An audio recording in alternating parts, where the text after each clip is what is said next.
La tarea que lo hemos pasado ya. Hoy comenzamos con el libro de Números. El libro de Números vamos a introducirlo mediante el tema que tenemos desarrollado en pantalla y decir en primer lugar que se llama así porque se efectuaron los dos censos de Israel antes de entrar en Canaán y precisamente Números nos habla de ese censo en el que después de la estancia en Sinaí y antes de que partieran hacia Canaán se hizo con fines militares, se hizo con el fin de que se supiera de los hombres que de 20 años para arriba había y que constituirían, digamos, la fuerza ofensiva. No se contaron los levitas, no se contaron los niños, no se contaron las mujeres.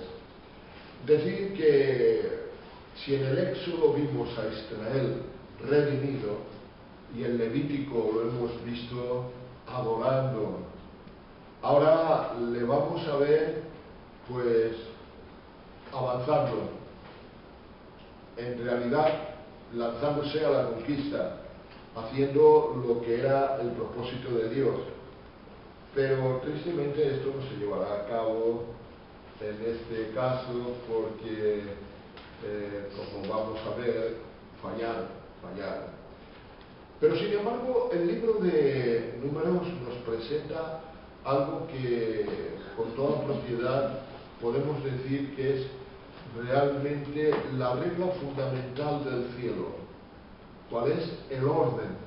Dios es un Dios de orden.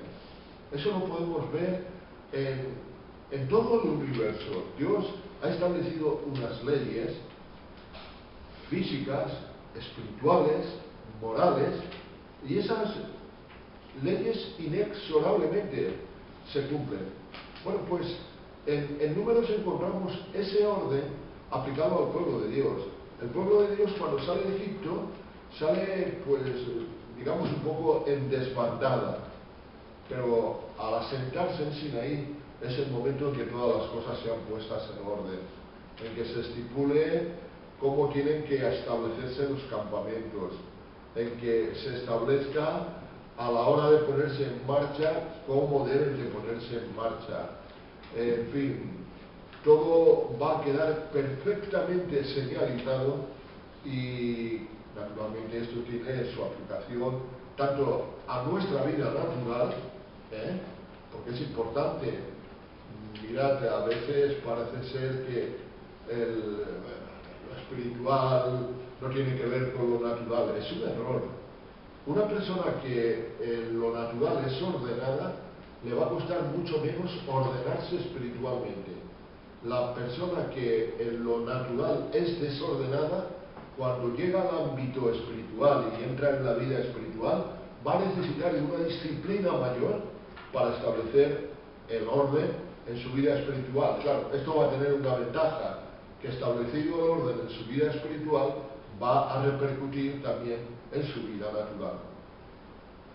El orden es algo fundamentalísimo en la vida diaria nuestra, es algo básico en los hogares, es algo indispensable en las iglesias.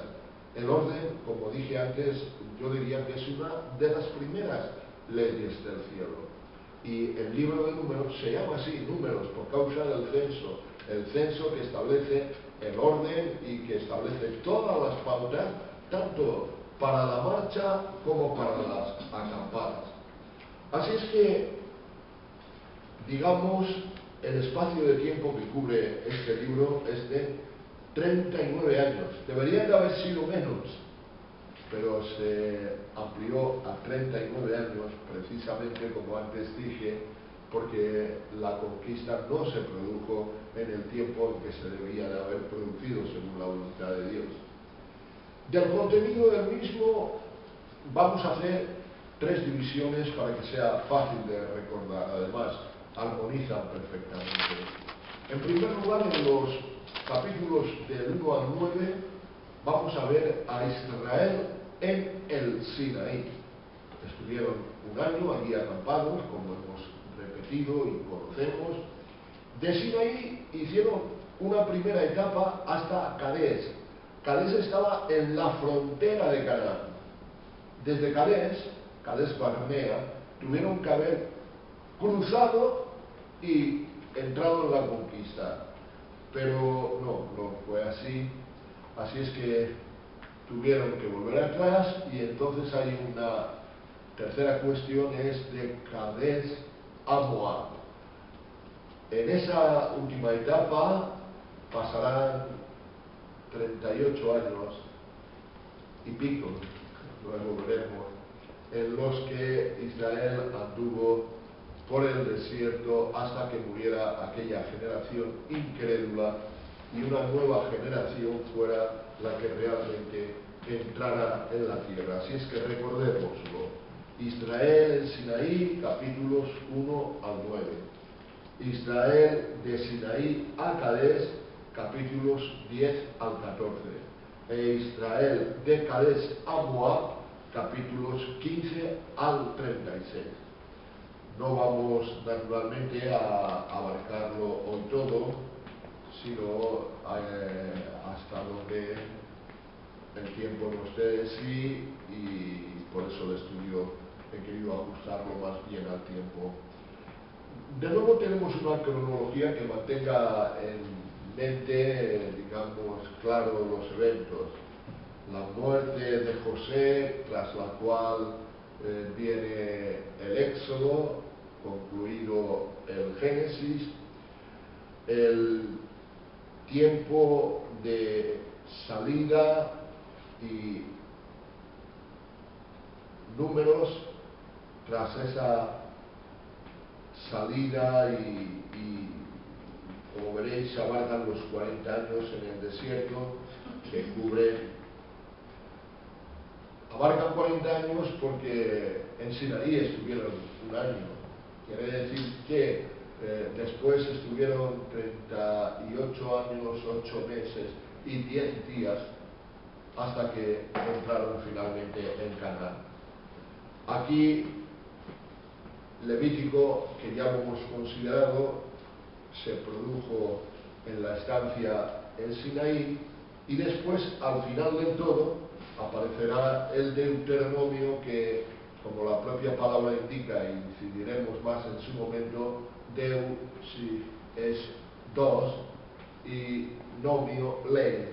Deuteronomio, segunda ley, es decir, es una especie de testamento de parte de Moisés, donde él recuerda y resume todo lo que ha sido la experiencia de Israel en esos 40 años. Y esto es tener una perspectiva del Pentateuco, el cual pues pronto iremos concluyendo. ¿Cuándo comienza Números? Los israelitas habían salido de Egipto el día 15 de lo que Dios llamó el primer mes, el mes de Nisan, que es el mes de abril. Después, Sinaí, el primer día del tercer mes es que llegaron, y 3 días más tarde Dios se reveló a ellos, y allí la permanencia fue de un año. Se construyó el tabernáculo, como hemos venido estudiando, se recibieron las leyes, se estableció el sacerdocio levítico, y en fin, allí empezaron a funcionar todas las cosas. Y bueno, Números comienza con un mandamiento de Dios a Moisés en el primer día del segundo mes del segundo año de la salida de Egipto. El 20º día del mismo mes dice que la nube se alzó del tabernáculo del testimonio, y partieron los hijos de Israel del desierto de Sinaí según el orden de la marcha, y se detuvo la nube en el desierto de Parán. Esto lo leemos en Números 10, 11 y 12.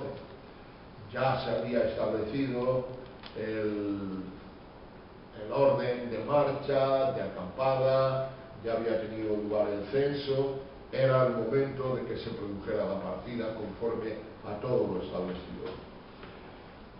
En cuanto a Deuteronomio, que seguirá, comienza con una referencia al primer día del 11º mes del 40 años, es decir, alrededor de 38 años, como yo antes decía, 8 meses y 10 días después de la partida de Sinaí.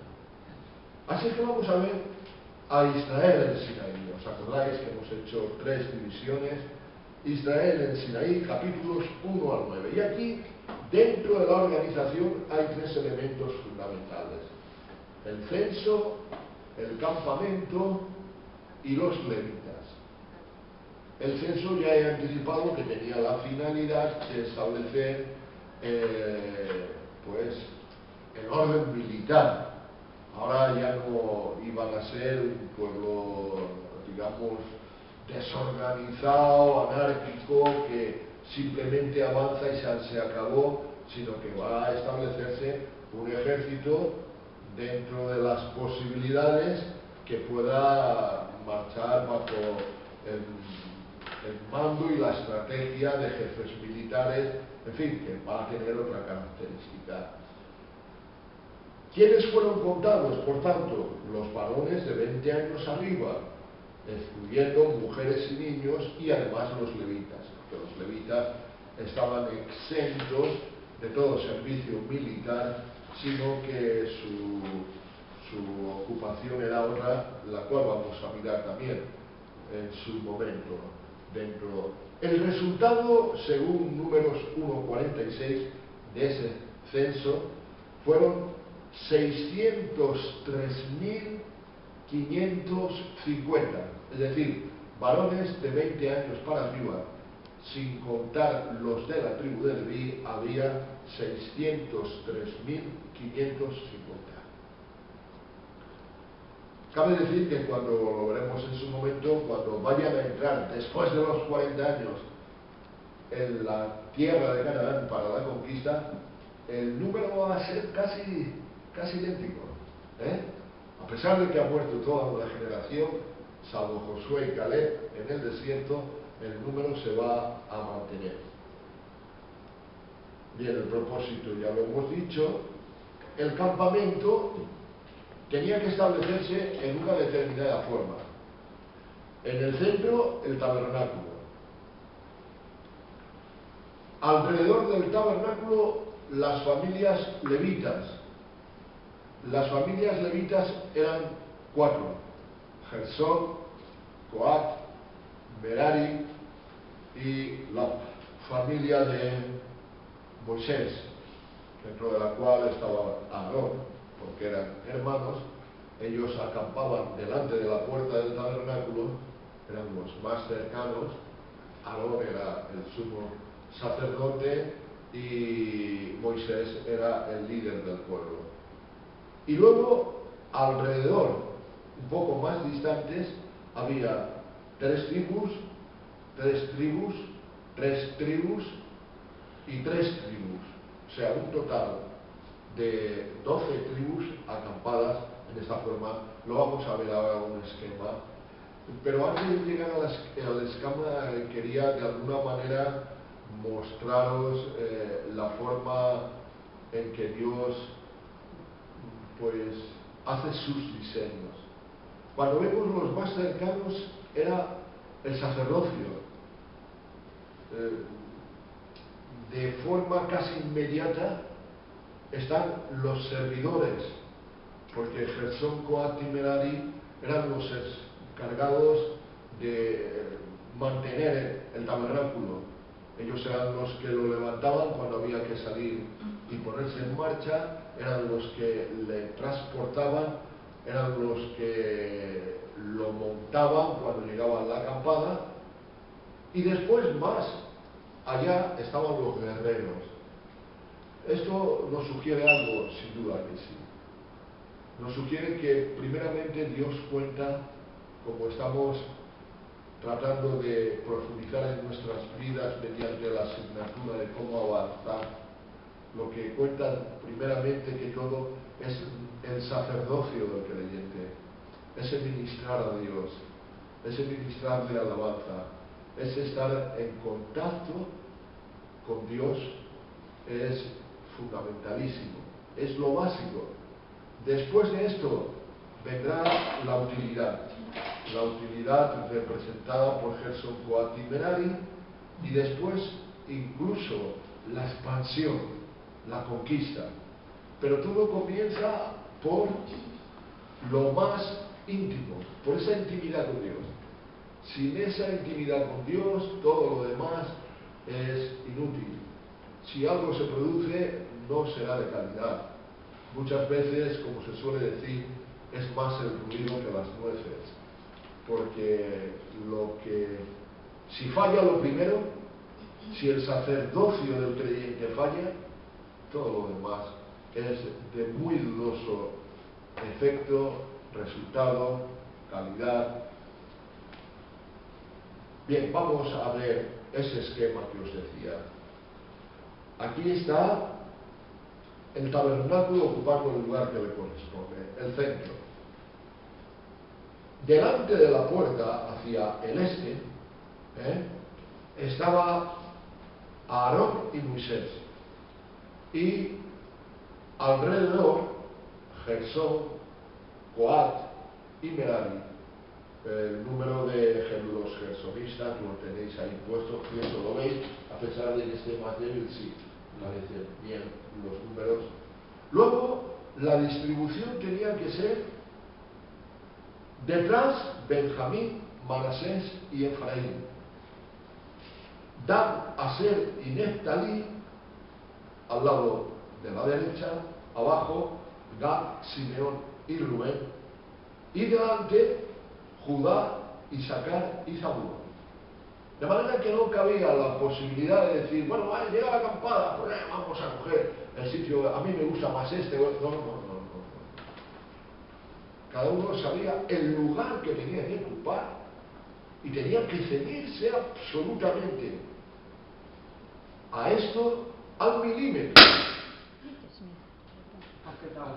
Se ha dañado. Sí, cabía de esperar porque estaba muy débil. Bueno, pues no sé cómo lo vamos a hacer. No, pero la pagamos, ¿no? ¿Eh? La pagamos, ¿no? Sí, claro. Como a soltar un...